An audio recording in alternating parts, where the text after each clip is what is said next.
When people hear the word entrepreneurship, oftentimes they automatically associate it with innovation.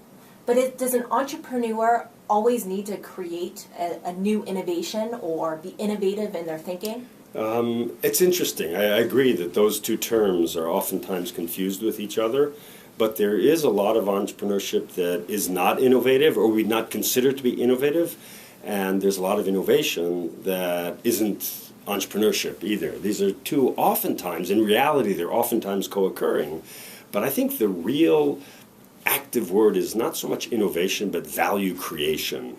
And it's value creation doing something that in some way is novel.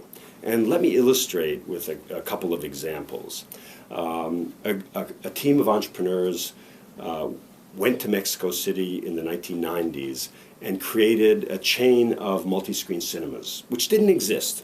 They were novel in the Mexico City environment, but they were certainly not innovative because they copied lock, stock, and barrel the multi-screen cinema concept from the United States, everything, the equipment, everything from the United States, where it was a well-known business model by the mid-1990s, and they implemented it in Mexico City.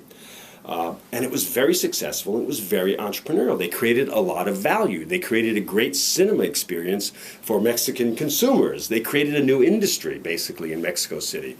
But the only thing, it was called Cinemex, the only thing that they changed, the only quote-unquote innovation, which they say jokingly that they developed, was instead of butter on the popcorn, they used lime juice and chili.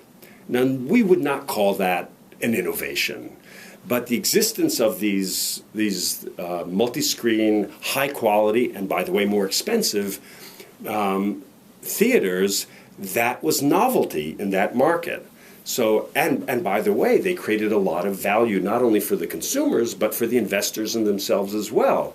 They sold the chain for $300 million in 10 years. So it was a big success. It was, again, very entrepreneurial, not very innovative at all. I'll give you one other example, just to show it from a different field. Generic pharmaceuticals. There was a company in Iceland, or an entrepreneur in Iceland, who took over a very small generic pharmaceutical company, built it in 7 years from 99 people to 11,000. In 7 years. It is now the fourth largest, called Actavis. It's the fourth largest generic pharmaceutical company in the world. What was novel about what they did was they made acquisitions very successfully and at a very good price, and they moved extremely quickly. The execution was flawless. But there was nothing innovative about the product or the service or the way they worked. In fact, generic pharmaceuticals, by definition, is a product where all the innovation has expired. There is no innovation in it at all. So those are just two examples which show that innovation and entrepreneurship are not the same thing, even though oftentimes they co-occur. And I think it's very important that we do make that distinction, because a lot of potential entrepreneurs, people with entrepreneurial skills and abilities, are a little bit intimidated by the message which says if they don't have a big idea, they can't be entrepreneurs.